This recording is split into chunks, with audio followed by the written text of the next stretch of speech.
Hey, happy June 8th. It's Wednesday. No, it isn't. Not Wednesday. See, I'm already thinking ahead, thinking, what am I going to do tomorrow? I can't wait for tomorrow. This is the beauty of when you love what you do. Anyway, let me backtrack. It is Tuesday. It's June 8th. We are rocking and rolling. It's Marketing Made Easy. I'm having a blast of a time already. Can you tell? I know that my buddy Scott is having a blast of a time as well. He's been doing some amazing things. I want to bring him in from the green room, and let's get this thing rolling right off the top here. My man, what's happening? My room is blue. It's always blue, isn't it? Well, you got the green light. You're in the green room. I'm in the blue room. So bring me in from the green. Did you see my new desk? I did not. I got a new desk. Look at you. Somebody's making money. And I got new chairs, so I can take a nap if I want to. Man, did you ever do the Costanza nap? Oh, yeah. I used to go to meetings at hotels, and in the middle of a meeting, I'd say I'm taking a nap. I'd go under the table and take a nap. Ask Elsa next time. Dude, like it's so true. This was so funny because I understand exactly what you're saying. And when I ran my dad's company, when I went back into the family company, and I said, guys, if you ever see the doors closed, right, I'm under the desk napping. Don't come in and bother me. So I literally would sleep under the desk. I know what you're talking about. I did it in meeting rooms at hotels. I didn't That's even amazing. go. I was like, I got to take a nap. I'm tired. I go lay down for 10 minutes under the table. I come back up and go, okay, let's go. What are we doing here, boys? We are rocking and rolling, my friend. Happy to see you and happy to see everybody joining us right now. Thank you for being here live. I see some lives in the place to be. Just give us a thumbs up or heart, or let us know who you are. Say hi in the chat. If you give StreamYard, click on StreamYard wherever you're watching, and it will give us the permission, or StreamYard the permission, to know who your name is. So I know who you are, because sometimes it'll show up as Facebook user, just like this gentleman right here, our main man, Gord Isman, in place. Thank you, my friend. Gord, good to see you. Good to see Monica, Aisha. There you go. That's what I'm talking about. So Aisha, if you could just click on the StreamYard link in wherever you're watching in Facebook, it would give us the permission to see your name. Hopefully that'll work for you. Sometimes it doesn't work. She's watching in the club. In the club. Okay, maybe that's why it doesn't work. Because I see her name in the club. Yeah. All right. Well, at least you let us know. So good to see you. You were on the in Atlas today with us. So thank you for being there as well. Aruna's back. I don't see that. She said hello. That's Aruna. Aruna. Okay, cool. So, man, we are talking today about objections. I figured we would start the conversation that way, and who knows where it's going to go. But objections are a big thing. They happen all the time. They're a natural thing, and I wanted to get your take on it and how you handle objections. If you handle objections, what you do, what you say. There's all kinds of different, thoughts around this whole process. I remember going through the objection classroom thingy and having multiple Post-it notes all over the place with, if they say this, if then that one thing. I'm like, oh my God. So that's not my camp. So what do you think about? You mean, so Joey, I understand from what you just said that you think the price of the software is too high. And I used to feel that way until I truly understood that the software could do this and this. Then I felt a little bit different about it now. So yeah, that's what you're talking about. Yeah. Oh. How long could you actually go without having this software in your hands, and all of the money that you're throwing away and all of the clients and leads you're missing out on every single week, and you're telling me that you can't afford? Oh my God. Yeah. And what would your life be like if, it's like, come on, really, like, so now that we got that stuff out of the way, so everybody can see where we're at with our mindset on this one. Yeah, definitely. It's like, to say to somebody, from what I understand, you just told me, well, yeah, idiot, that's what I just told you. Why are you telling me what I just told you? Oh my God. So I've got a list here of objections. that I have like a list where most of the stuff that I have would be addressed in copy and or outside of the marketplace before they get on a call with you or whatever it is, before they get to that sales page, or if they're on that sales page. And maybe we'll just pick a couple of them and talk about them, see what your thoughts are about it. But I really wanted to describe like how the way that I like to deal with objections is really simple. And the way that I do it is, if somebody has an objection to whatever I try to sell them, which I don't do a lot of, as you know, it'll be, here's my objection handling method. Okay, that's really cool. Is there anything else that I missed that I could help you with? Yeah. Right? Like, that's it. That's how I handle objections, right? Because I just don't want to force anybody into doing anything that they don't want to do. Well, and Joey, I like to give the example. I was in Colorado and I was doing seminars for the perfect wedding guide.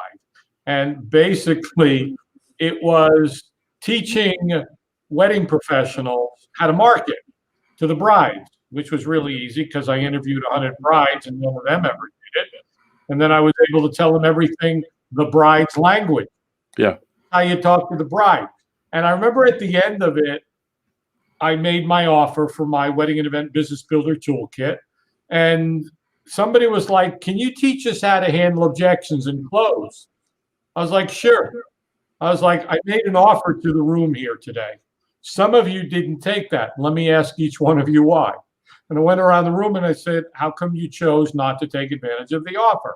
What was it about it? And one of them was like, well, I just don't have that kind of money right now. And I was like, okay, would you like to have it? Yeah. Well, what would work for you? Well, if I could have a couple of payments, great. Write it on the piece of paper, done. Next. Well, what about you? It's not my, and I just went around the room and I found out. And from there, I kept an objection journal. I think everybody should have an objection journal, which is, what are the objections that people are using to not buy? Of course, yeah. And as you've said, Joey, is our product, our service, or anything is basically an obstacle for them getting what they want. It's the biggest objection obstacle, right? Wait a second. I want the result. I don't want your stuff. Yeah. I don't want to give you money. I just want the result. Well, if you knew how to get the result, you'd have it. You don't know how, so you need somebody to help you get the result, or something to help you get the result. So to me, an objection journal is vital. And gosh, there's so much about objections, but you mentioned that you wanted to go through a few on your list and talk about them. Yeah. Before we do that, Gord asked a really great question here. Do you find analytical types are more likely to object versus other personality types? What do you think? No, I think that everybody has objections. And the reason for that is we live in a world where people, this is their attitude towards anything. They don't, years ago, people approached marketing and selling with their arms open. What's happened is people have gotten ripped off so many times. They've been taken advantage of.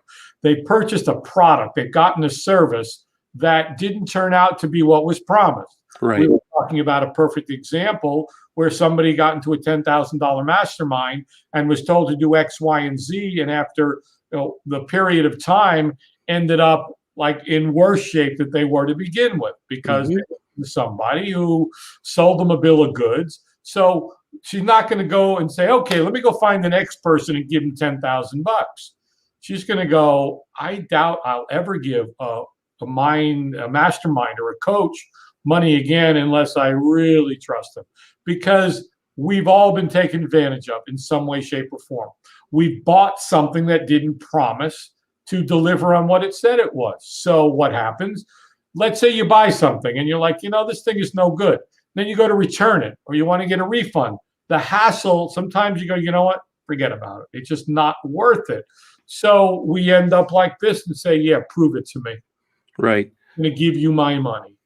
Right. I think you're right. Like, every personality type has their own objections and why. Like, a creative type, a fully creative person is going to have a completely different approach to it all. And this is going to bring up the chain of beliefs that I want to talk about as well, because that's how we we talk about objections before they get to the sales call or the sales letter Right. and all that kind of stuff, right? Kali, just to answer your question, I don't know where you're looking, but there's people in different areas that could be in the Facebook group watching, and or on the Facebook page or on YouTube. So maybe that's why you don't see people in the thread wherever you are watching. And so Gord is saying, what about the technique? What about using the technique of diffusing the sales pressure, put people at ease in some which mitigate the objections? It's all about relieving the pressure of sales, but you're always going to get an objection. There's all kinds of them and we'll talk about some of them. One of them, like, let me just pick one here. It's different for me because, why is your product, a fast video creator your product's not going to work for me because it's different. Right. And my situation is different. So what are you going to say to me? Well, I'm going to lay it out in the copy. I'm going to lay it out in the follow-up sequence. I'm going to lay it out in the sales process. As Gord's saying here, is a lot of people think that this is a software that's not going to work for them, that it's not for their industry, it's not for their product, their service, their idea, their message. But let me show you why it works for so many different industries, so many different people. Whether you're a hobbyist, whether you're running a church, whether you're just an individual solopreneur, whether you're a corporation, whatever it is, let me show you a couple of different ways. And then they're like, okay, then it will work for me because. So that kind of fits in with what Gord was saying, is taking that off by showing the objection in the presentation, in the VSL, in the copy. Do you think this has anything to do with leaning toward dream clients as well? Like the copy is specific to an audience that is a collective that has a lot more commonalities that you could talk about, rather than it being, this is for everybody? How about it has everything to do with the dream client? Right. Because the dream clients have pretty much the same situations. They have the same objections. Once you get past 12 objections, there aren't any more. Yeah. There aren't. There's the biggest objection ever. Two of them. Price and will this work for me? Those are like, if we were to prioritize them, everybody's going to say, well, I can't, you haven't justified the price, or I don't think it's going to work for me. Yeah, that's right. So like I have, what if I fail, which is exactly what you said. It's not going to work for me. And, it's not the right time. I'm not ready. First, I need to X, Y, Z, right? I'll do it later.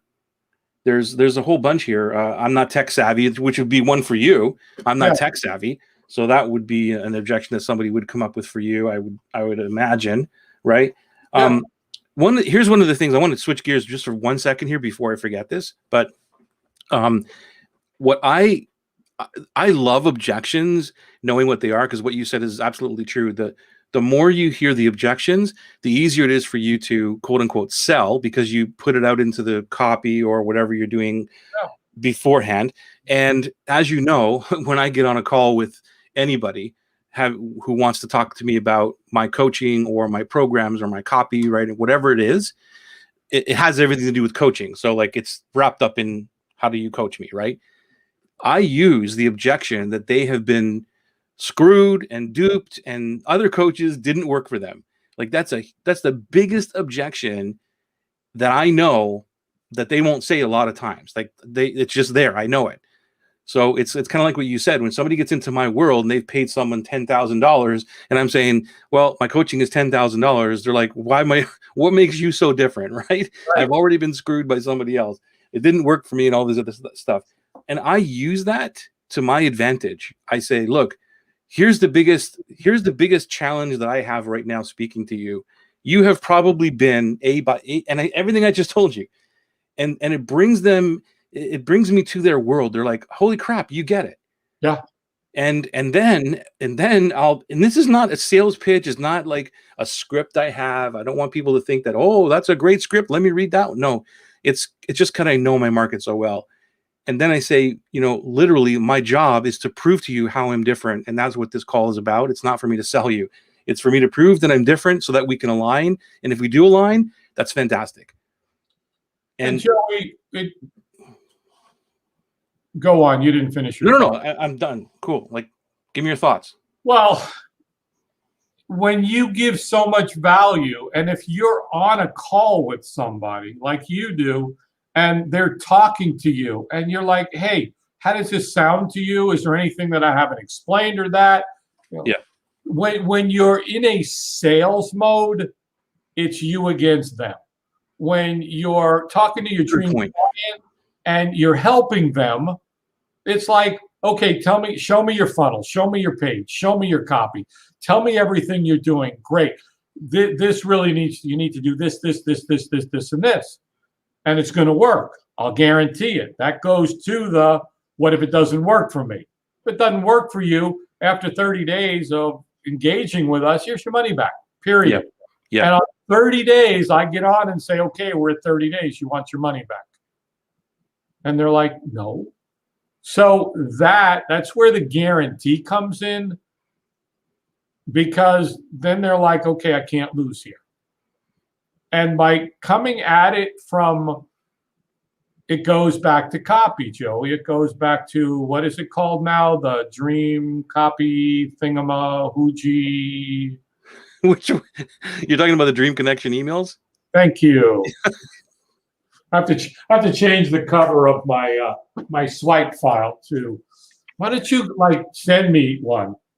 Make me a nice cover for them. Well, the Dream Connection emails are only for Atlas. It's not those. The Ragona emails, I think, is the whole thing. That's a separate. I will send you whatever it is you want, but yeah. Good. Now it's on video. You'll send me whatever I want. Oh gosh, yeah. So getting back to objections. Gord is asking a question here. What about using the technique of? We already got that one. It was the next one. My bad. How important is the character and integrity of the person to overcoming objections? Some types just don't resonate with others. I think we answered that question already, man. It's like, I think we did. That's dream clients, right? Like this is why it irritates me so much. Me personally, I'm not saying you don't have to, anybody has to agree with this, but for me, when I had those lists and learning the objection handling thingy and all that, I'm like, my stomach would turn, because it would be, okay, the point of this call is to get Scott to buy this thing for me. And that's not what I want to be all about. And so, and trying to remember, okay, is this the point when I interject, and how do I say this? And it just doesn't work for me.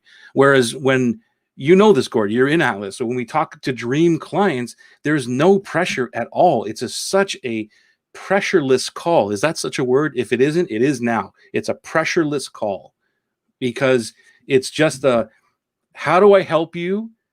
Does this resonate with you? How would you like to talk about working together more if this does align with you? That's it. It's an invitation. Joey, I don't think this is a new question from Gord. So would you put that back up? How important is the character integrity of the person to overcoming objections? Some types just don't resonate with others.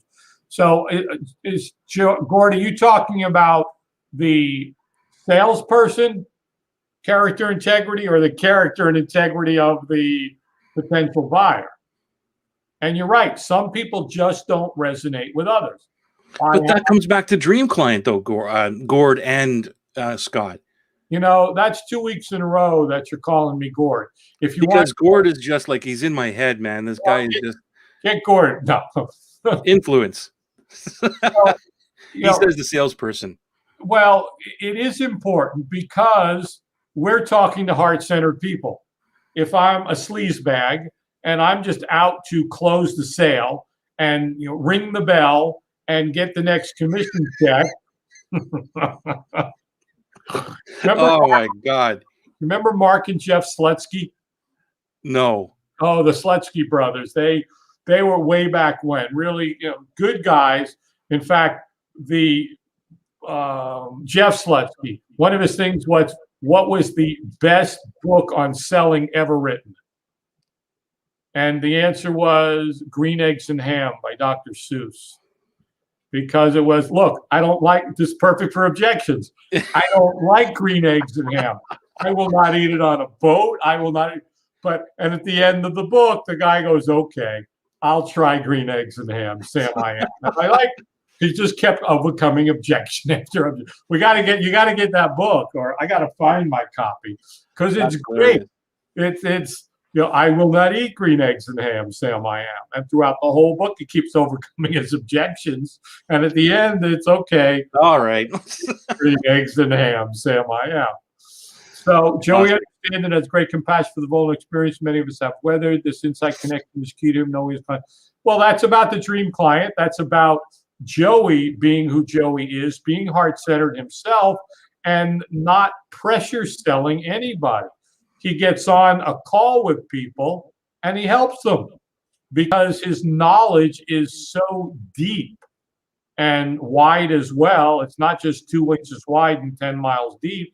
It's 10 miles wide and 10 miles deep. And so he can look at a situation, a scenario. That's why I love when he and I will look at something together, because we both come from different places and the same place. Yeah. And when you look at an objection, it's really just, to me, an objection is, I don't trust you yet. Right. That's it. Well, they don't trust themselves either. Well, they don't trust themselves because let's go back to what if I fail because I failed in the past. I don't really have time because I've wasted so much time in the past on similar things that didn't work out. I'm not ready for this because last time I thought I was ready, but it didn't work out for me. And, I'm going to do it tomorrow because I'm good at procrastinating because I know tomorrow I could do it the next day. And so I just took like the 4 that you mentioned and threw them in. It's because if they were able to get the result, solution, benefit, advantage that they needed or wanted, they wouldn't be contacting you, talking. Well, it's true. It's true. And there's some other pieces of this that's really important that I think that once you understand what your main objections are, it's the marketing that you do outside of this. Right. That's really important. And I want to touch on that. But before we do, Kay has a question or a comment. One of the yeses just turned into an objection. She said, I don't have the money that I thought I did, but I'll get it the next time. I accept this as not being her time. And if she is my dream client, she will come aboard later. I love that. I absolutely love that because most people would, well, you can find the money. If you really wanted to do this, you could find the money, and you would get that pressure and you probably could turn that person into a client. But when and this is my personal opinion, as it always is, who else's would it be? So I'm behind you on the shelf. That just came to me. This is my opinion. Really? Which is, I don't even know where the hell I was going with this now. I just forgot. Okay. So you were sharing your opinion about forcing somebody. You could basically force somebody into finding the money. Yes. I have found personally after all these years that financial pressure is the worst thing to have, especially with a coaching client. If they're, oh my God, I got to pay another $1,000 next month. I got to do that. And they're not making money, whatever. If that pressure is there, and it's not that it completely is gone, but it's not as like the main thing, that's a really hard person to help them transform. And so, yes, I could maybe use NLP and all these other things and say, come on, and give them a plan to, a payment plan and all this kind of stuff. But if they're focused on, I just don't have the money right now for this, I let them go. Personally, I might say, is there a way you could, would it help if we split this up or something? And if they still say, well, and if I feel that tension, I'm like, you know what, this is just not the right time for you. And that's all good. What do you think, Scott? I mean, you might have a different opinion about that. No, I don't when it comes to coaching or one-on-one or a service-based. With our launches, we're going to launch, we launched a product last week. I'm going to launch another one next week. I'm going to launch one in a couple of weeks. That's different because I know my dream client and I know that some of them will spend X amount of dollars a month. So I'll do a payment or I'll split it up. But when it comes to coaching or consulting or funnel building or that, when I know the value of it and I know what the end result's going to be and there's a guarantee on it, I'll be like, look, this is how we do it. This is our, it's not like, well, what if I did this and what if I did that? I give them the opportunity. And if not, then I don't push it. I have never been a pushy ever. Yeah, it's that's the point I'm trying to make. It's not the fact that it's like a closed, like one or the other. It's like it's the pushiness that I don't really, I hate it. Like that's just the bottom line. I hate pushy anything. So it's one thing to say, oh, I've got the objection that they don't have the money, but I'm not going to offer them a payment plan or something like that. I'm not saying don't ever do that. Sometimes I won't do it. Sometimes I will, but I will never push. That's a big thing that you said. So, for example, Joey, 2 years ago, I had a fellow reach out to me, and it was when I was doing those free Zoom calls. Yeah. Jumped on a call and he wrote the guy's copy. I rewrote the guy's copy in 15 minutes. And he goes, in 5 years, nobody's been able to do that. That's amazing. I said, well, it took me 30 years to write that copy in 15 minutes. And he said, I'd like to work with you. And I said, okay, it's going to cost you $5,000 for me to do what it was you wanted to do. Yeah. He goes, I've never paid that much money for anybody. I said, okay. Right. Right. Then he goes, okay. You know, he called me back in a few weeks and goes, okay, we're going to do it. And then he went away for the July 4th weekend. And he come back and he goes, I just can't do it. I was like, hey, great. No worries. A couple of months later, he calls me. He says, okay, I'm ready to do it. It's like, fine. Okay. We do the thing and that. He ended up going, you know what? This thing was worth more than that. And he gave me some more money. He gave me an extra $1,000. He said, it's a tip. It's like, okay, fine. And then, okay, the next project we did turned out to be this, turned out to be this, turned out to be this, and then copy and this. And we took his company from doing $29 product launches to $3,000. Right. From 20 grand a month to 70 grand a month. And we're going to make him a millionaire. And if I would have said, you know, pressured him into this and that, I would have pushed that away, which became a recurring revenue stream, which become, you know, it's again, what is the lifetime value? I know for you, somebody gets into right marketing copy and then gets into this and then gets into Atlas and then comes to the live event and that, you know, lifetime value of that person to you is a lot. On the other side, the value that they get out of it. Yeah, but and this is one thing that I talk about as well too, which is their timeline, and that's exactly what you did. You didn't pressure them, and you said, whenever you're ready, it's on your timeline. It's all good, right? And that took 6 months or 5 months for you to get to land the client, to close the client or whatever. And dude, that's what this is all about. And I want everybody that's listening to really hear that, because when you have no pressure in the conversation, it's so much easier when that person comes back and says, yeah, I think I'm ready to go. And even if they don't do it that second time around, have that conversation. It's not like, holy crap, this has been the second time that we've got on this call and you still haven't closed. I'm not going to talk to you anymore type of thing, you know? And there are those things, like they're dead leads. I've heard this thing so many times, dead. What do you mean a dead lead? What are you talking about? Right? They're just not ready. And, you know, I forget, I don't know who said this, but it's true. It could also be that the coach is not my dream coach. And you're absolutely right.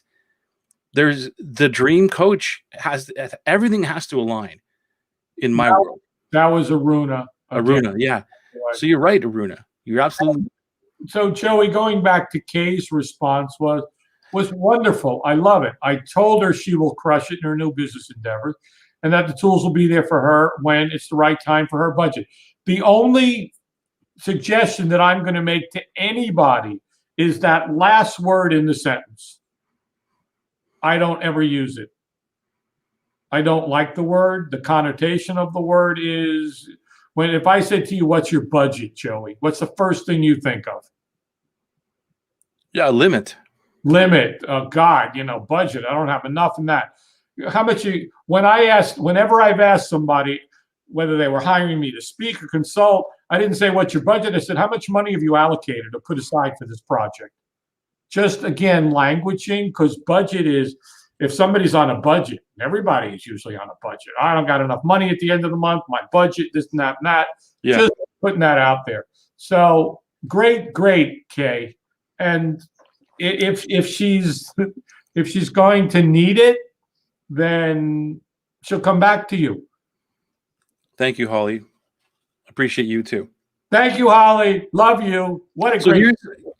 Here's some other ones, Scott. Some other objections. Maybe we can talk about these. One of them. Let's see. Let's see here. Kay said yes. The actual word I used were resources. Great point, Scott. Awesome. These are specializations. What will? Oh, here's another one. Here's one. What will people think? Okay. That's a big one because we're talking about status. Exactly. And nobody wants to decrease their status. And if somebody makes a poor buying decision, status is involved big time. And they don't want to be a fool. It's kind of like, hey, Joey, I bought this thing for $30. It was a piece of crap. No big deal. Joey, I just bought this thing for I joined a mastermind for $10,000. A buddy of mine joined a mastermind for 25 grand a couple of weeks ago.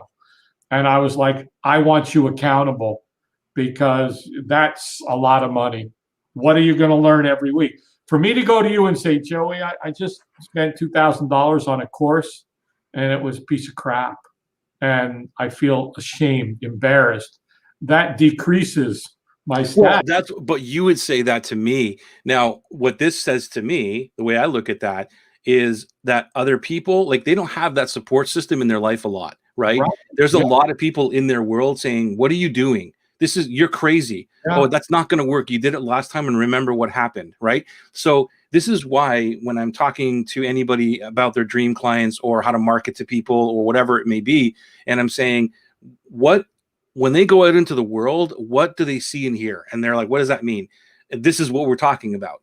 It's like, they could be on a broadcast and all hyped up and motivated from Facebook. And then tomorrow they're going to drive to work and they're going to hear the news or whatever it is. They're going to get into their office and people are going to be talking around them and it's a completely different world. And that's what they're hearing. Or they might mention it at lunch to somebody and they're going to look at them like, are you nuts? Right. And it goes to, Joey, I really want you seriously to be able to have dinner with your wife and kids tonight and tell them what you did today and how much it's going to help you and the guarantee that I made and the proof that I gave you and the hand holding and that and just what I gave you today was of such value. Right. It's the same thing. And it's the antithesis of, why do you think all of these gurus have all these big events with people coming on stage with their albums and plaques and awards? Because it's like, that's status. It's like, oh my God, I want to be just like him and I want to be on that stage. And then they do the NLP stuff. And imagine you're in the 47 apostrophe club or the this club or the that thing. And oh God, I want to be on stage with Guru Fred. And that's a status thing. That's true too. That's a whole other point. But is that an objection? I don't know, dude. Like, if I am thinking, what are other people going to think? I'm not objecting to that. I want to be that. I want to get on stage. Right. So, I was doing the flip side of the reverse, the risking reverse in status as opposed to increase in status. And the objection is, well, that's great. What if I don't get on stage? What if I say, right, okay, I get you. What are my peers going to think here, my colleagues, if I don't get to the I get it. Well, it's like we talked about, I think last week. Well, I was on a webinar from a buddy of mine, and at the end of it, his NLP thing was, how many of you out there are capable of making $1 million? The first one to type in, I'm going to be a millionaire, I'll give you $100. And so what if you go out and say to people, It's kind of like, why is the graveyard the richest place on the planet? Because it's like a graveyard of dying dreams. Because what happens is people have a dream, and they're so afraid that if they go after the dream and they don't achieve it, then what? What's after? Right. What's behind it? People like in your community understand that you go after the dream, and that's an objection too. Well, what if? Oh yeah, for sure. What if? What if the dream that you laid out doesn't happen for me? And well, the whole thing goes back to just like the whole Wayne Gretzky quote is like, you miss 100% of the shots you don't take. Right. Well, you miss 100% of the dreams that you don't go after. Right. It's the same thing. So let me I want to talk about the before part. I don't want to miss that part, Scott, because it's really important. So Gord is saying if one is too distressed, they might not be able to get into the mental space to grow and transform. Then there's a financial risk in not being able to focus to take action. It's better to respect that they are where they are at the time, and hopefully they're in a better place in the future. Yes, for sure. Yeah, I agree 100% with Gord.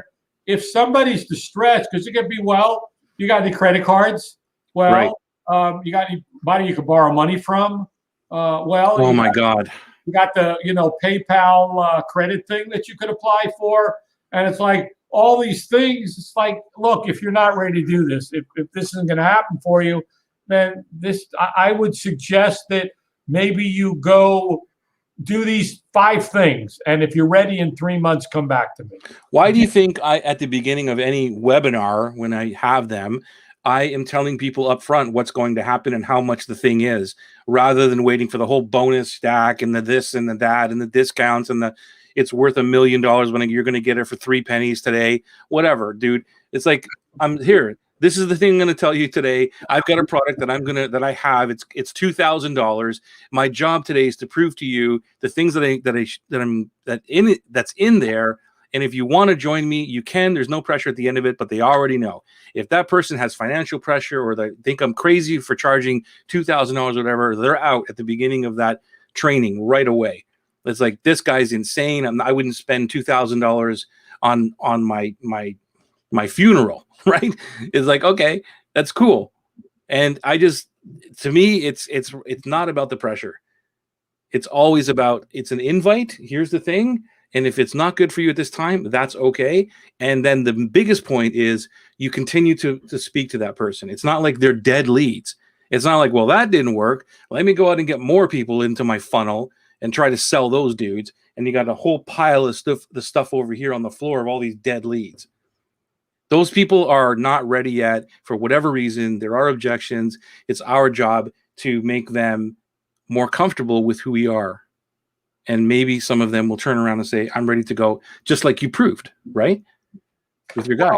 What I like what you said, Joey, by saying, look, this thing costs $297 or it's $29 a month. Let me show you what it's all about. Now throughout, they get to say, okay, was this thing, is it worth $2,000? Instead of at the end having to do a recap and go through everything, and then they're trying to figure out, gosh, was this worth it? I'd be interested to do a split test on that, by the way. This is all I do now, man. It's like, here's the reason why I do that. And I've done this for years. Like, I'm talking years, even when I was doing in the workshops, when I bring people in the workshop, and I learned that from Jay Abraham, right? And when they came into the workshop, they had the flyer, the sale flyer, right on the desk before we even started. Yeah. And it was like, here's the thing I'm going to offer you today. And I want it there for 2 reasons. One, so you're not waiting for me to do a pitch. Yep. And the second thing is, the whole idea of today is for me to teach you the stuff that's in the program that's going to help you advance even more. So my job here is to prove this to you today. And that's exactly what I do on the webinar or whatever. I say, look, it's $2,000. I want this out of the way, so you're not waiting for me to pitch. And when I do get to that part, I'll say, here it is. Here's where I'm going to offer you the thing. And it's not going to change. This is the price. So you know already what the price is. It gets that out of their head. And I go, then my job today is for me to prove that it's worth $2,000 to you. That's it. And that reframes everything. And I use that when I used to speak on the platform, and I had a $2,500 teleseminar coaching program. It was on your seat, it's on your desk when you sat down for the seminar. Yep. And so the whole time I'm talking, they're looking at it, they're reading it, and they're going, "Is this guy worth me giving him $2,500?" So at the end, when I reviewed it, they had already seen it for an hour. You know what? Here's another good. This is another great thing. Once we get back into doing live events and stuff, this is a really great strategy. And I never really realized it until it happened. And so the only thing I took from Jay Abraham was like, okay, put it on there and get that out of the way, right? But then throughout the day, because you have breaks, right? And so every time we were going to break, and they would go and get their washroom and munchies, whatever, I would say, okay, guys, we're going to break for 10 minutes, 15 minutes. Is there any questions anybody has? Guess what they asked about? Yeah. Right? There would always be somebody who would hold the flyer up and go, can you explain a little bit more about this thing here? And it would be a natural sales thing, right? Because they're asking about it. And it's just all day long, you are pitching this thing on a natural, authentic, from that place of truth. I'm doing a premiere of the software in 22 days. I just might do it that way. Let me know how it goes. Let me know how it goes. Know how it goes. So thank you, Gord, for that. Gord, I agree. I love that Joey being up front. It also repels the anti-avatar who are not resonating to go forward. Exactly. How you handle objections can turn them into an advocate, even if they don't buy it. That's exactly right, too. That's another great point. So let's talk about the before thing. How do we handle objections before they get to us? By addressing them. So where do we address those? You address them in your emails. You address them in your collateral. You address them in your presentation. You go through them in your presentation. You do it in your sales letter. You do it in the emails that you send up. What if you're doing a live event? If you're going to do a video, if you're going to do a VSL, if you're going to do a sales page, if you're going to do a Google Sheet, you put it in there and you say, a lot of people feel that this is expensive, that paying $2,000 for a coaching program is. What we found is that. No, keep going. No, you go. You're about to say something. I was going to say, you just reminded me of when you read the Atlas Google doc the first time, and you said people are going to think you're absolutely crazy, and I said keep reading. And then at the end of all those promises, I said, you probably think I'm absolutely crazy, but it's my job to prove that this works, or whatever I said. Yeah. Right. So it's like, if you understand what people are going to say and then you say it to them, they're like, holy crap, like this guy gets it. Yeah. Or this gal gets it. Right. And so let's talk about the chain of beliefs, because what we're talking about here in the objections really are beliefs. I don't believe I'm good enough. I don't believe it's going to work for me. I don't believe it's the right time for me. Whatever it is, you can turn those all into beliefs. And those are the things that we talk about out when we're marketing. Whether that is it's not just come to this presentation and let's deal with all the objections. That's part of it. But it's also in all of the single things that you do in the marketplace, whether it's a post, whether it's a conversation like this, where we talk about one or two things and we're throwing in objections, or we know we've been doing this all night, right? We've been talking about, we know what our clients are, and maybe a potential client listening to this might go, holy crap. Right. And that kind of triggers, that gets them past one of the objections that we've already talked about our service or fast video creator or whatever. Right. So that's another way. But it's about moving that person from one belief to the next, because as you know, you have to believe in order to buy anything, period. You have to believe whatever it is. And there's a chain of beliefs that every person gets to or has to go through in order to buy from you. And those are part of the objections, and you address those in everything that you do, right? Totally, everywhere, everything, follow-ups, before, after, during. And that's why, we go back to the beginning when we listed the objections. You've got all the objections. You know the objections to your You're all the time. And so every time you hear an objection, you write it down. Like I said, by the time you get to 12, which is huge, you'll never get to that many because there aren't that many. Well, here's the thing, Scott. Like, it's that let me turn to writing copy for a minute. And one of the things I learned from Joe Schriefer from Agora was this is what I showed them in Right Marketing Copy of, like, how do you structure the copy? Like, how do you write it? And it was brilliant that he just says you take the objections and you turn them into positives. So if you understand the objections and then you put them in an order, say, well, these are all the objections, and all you got to do is talk about those objections, but you put them into a positive. And so that's why it's so important to understand what the objections are. And if you're just doing a sales page or your training or your webinar, whatever the thing is, then you just handle all of those and you talk about that. And it's a natural flow between, I don't believe I'm good enough, or I don't have the money. Well, forget about the money for a second. Like, those are like normal ones. Forget about those two. But the other ones, like, I'm not tech savvy would be one, or I'm not the kind of person who, right? What if it doesn't work for me? It doesn't work for people in my situation. It doesn't work for people in my industry. I'm not the kind of person that blah, blah, blah. My situation is different. Yeah, I'm not like everybody else. Of course you're not. Yeah, I don't have the time. Yeah, there's just so many of them. They just keep going and going and going. So if anybody has a question about an objection you've heard, we'd love to hear that, and I'd love to put it into my list if maybe there's something I'm missing, or have a question regarding your business or anything. Just drop it into the comments. Let us know, and we'd love to help you, because this is not just a two-way conversation. I forgot to tell you that, but you guys know. Here's a question here.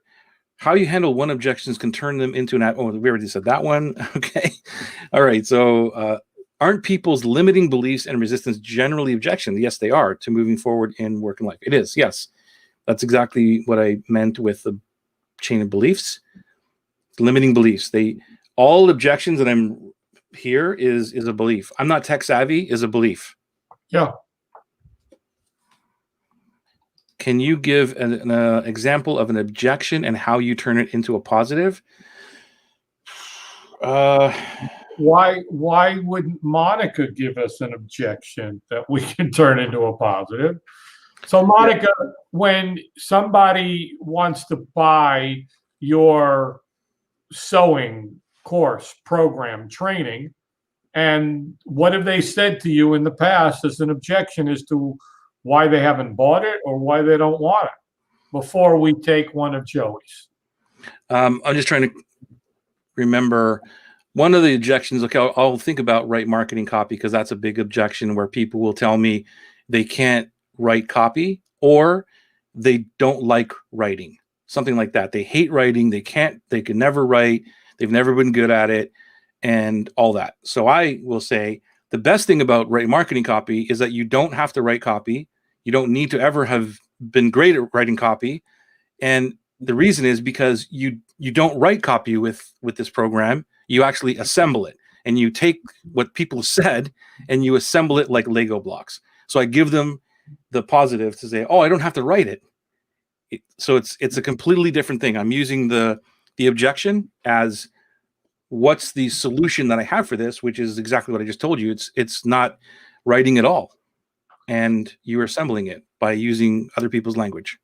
So I want that piece that you just said snipped out, and I want to evaluate it with you, Joey, because you had a lot going on in there.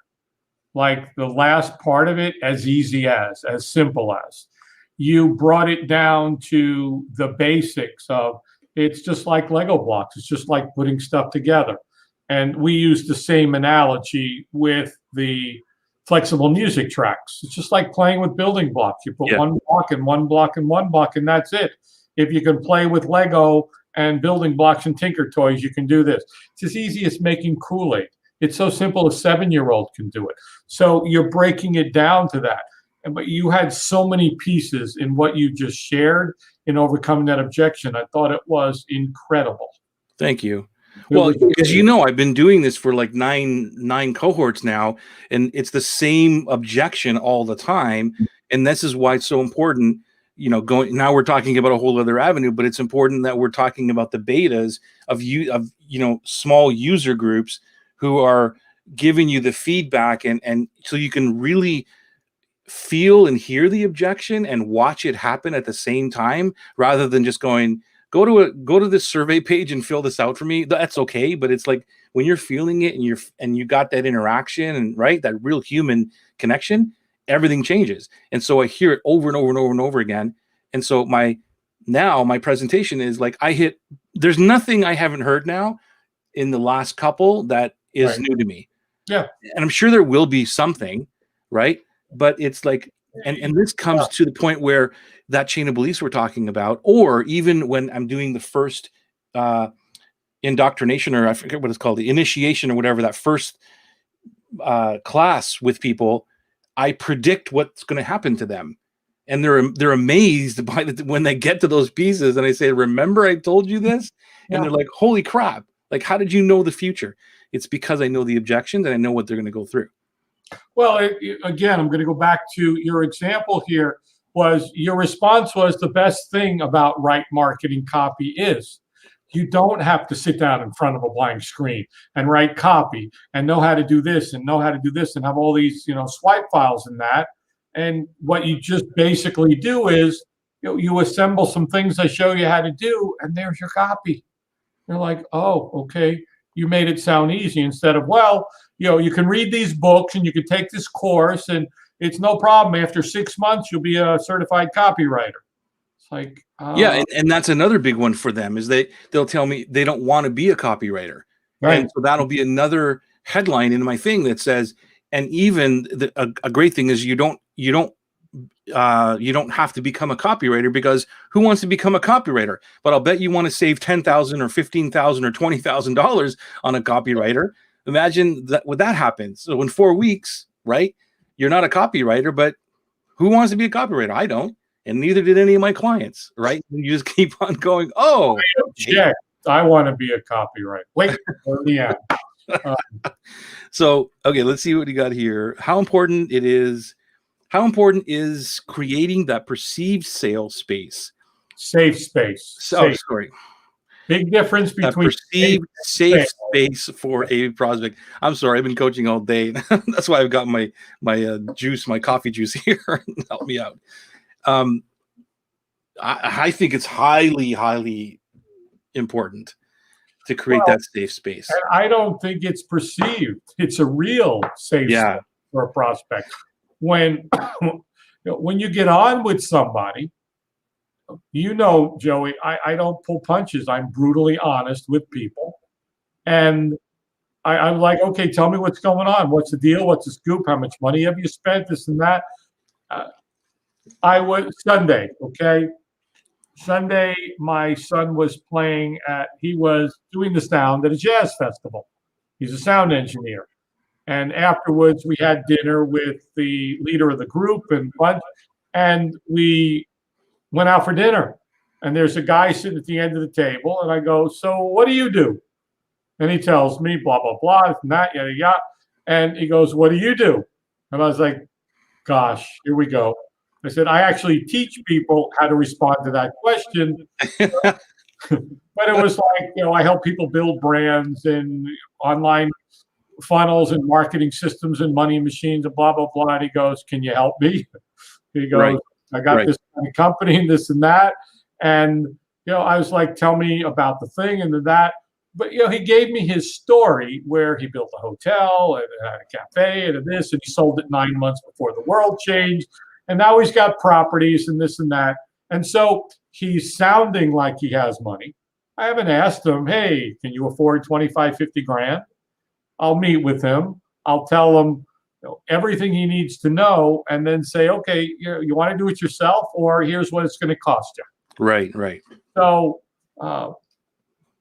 don't have any yet, but I think it could be the other people only charge $285. This is a great one. I love that one. You've heard me say that many times. When I was a professional speaker, people were like, you're charging $3,000 for a presentation. Everyone else charging 1,000. I was like, yeah, yeah. What's the response? So what's the problem? It's like, okay, well, what do you want? You got me here because of where I came from. Once you prove what it is that you do, why would you drive a Adobe when you could drive a Maserati? It's just a whole different experience in life. Do you know what an Adobe is? No.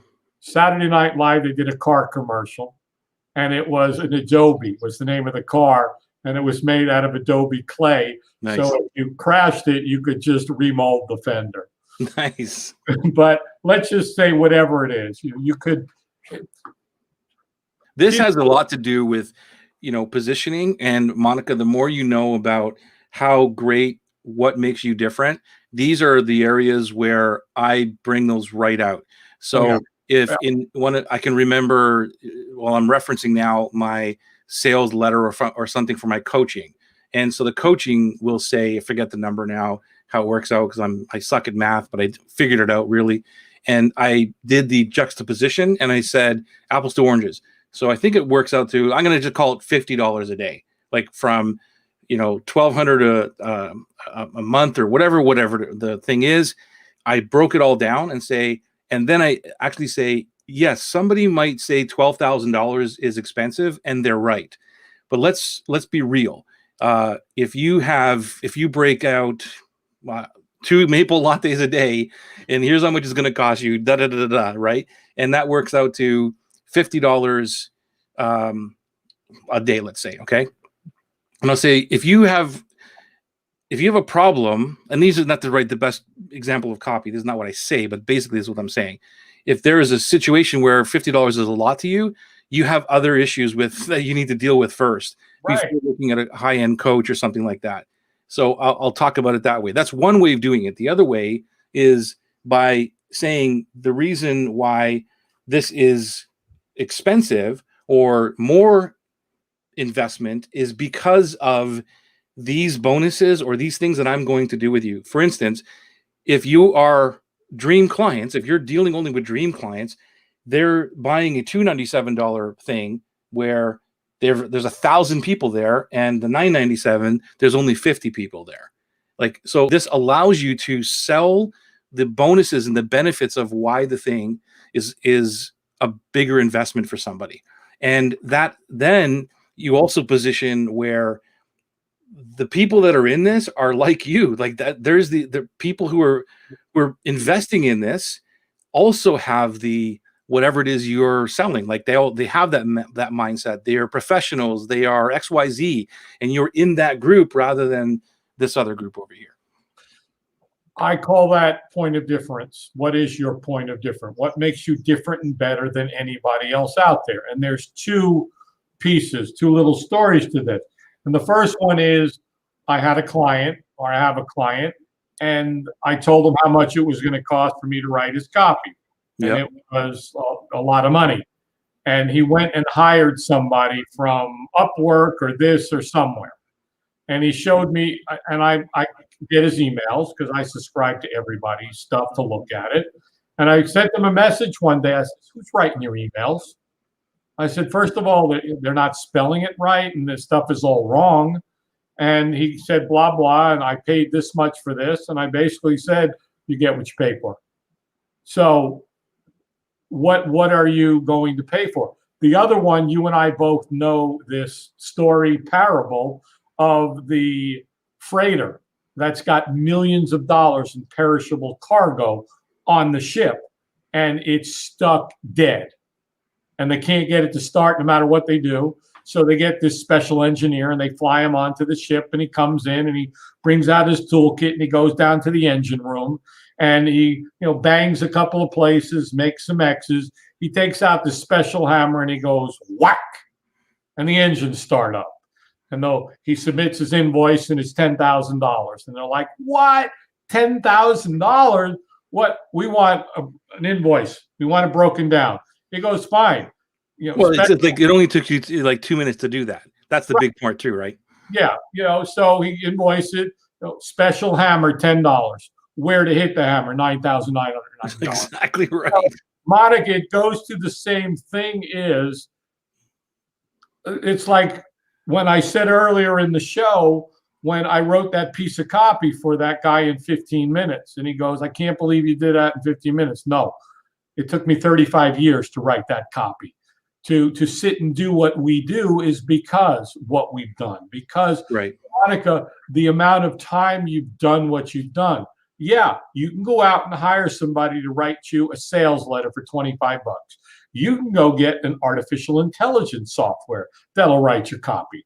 Is it going to be the same as getting somebody like a Joey that has thousands of experiences and knowledge and putting that all together that a $20 an hour person can't do, a Fiverr, Upwork, whatever can't. Thank you, man. So no, it's funny because I was on a call a couple of days ago, and then it was the person we were talking about. I think it was just dream clients or something like that, or getting clear on the message. And within 5 minutes, got the person very clear. And I remember saying, they said to me, like, "Holy crap, I just had all these sessions with this person and we couldn't get as clear as we just did in 5 minutes." Now it was like, well, that's because I'm not anyone special here, but this is what I do every single day. Like this is my wheelhouse. This is what I do. And so I know the right questions and how to pull stuff out of people the right way. And that's valuable to somebody. That's valuable to the right dream client who will say, "I need this in my life because I don't have the time to go through and learn all this stuff myself, or go through courses, or go download this and blah, blah, blah. I need someone who can actually pull the information out of me within a very short time." And that's what you and I do. That's our power. Look at the post I put in with one of my clients, Susan. When I turned that around inside of 14 days, I didn't do anything brilliant. It was like, let me pull from some of the knowledge that I've know that kind of works, and let's try this. Now, it would not have worked for her to turn 40 registrations into 250 registrations inside of 14 days if there wasn't like a collaboration there, like her willing to do something outside the box, right? And me suggesting something that's not normal to do. It's like, "Hey, go do this. Well, let's go try that. Are you willing to do this?" Right? And that's where that's valuable to a private client, paying a lot of money to be a private client, right? And the same thing for you, Monica. It's that dream destination that they want to be. That's what I talk about all the time with dream clients. They want to be at a dream destination. And if you understand what that is and you can provide that, and you continue to talk about that dream island, then the right dream client will come out of the woodwork and say, "I want that. How can I get that with you?" And price becomes almost irrelevant because the dream island or the dream destination is more important to them than the money. I think Kay has this one here. Yeah. I've only heard two objections from people. One is lack of resources, and the other is, "Oh, I'm studying with this other teacher." Oh, you know what? I didn't even say that one, but thank you for bringing it up. It was right here. "I'm already working with other training courses and coaches. I've continued asking, and I know that these are other specializations, but what can I do?" So here, this is a timing issue. How would you handle this? I know how I would handle this, but I want to hear from you first, Scott. Which one? This one here, like that she's working with another coach.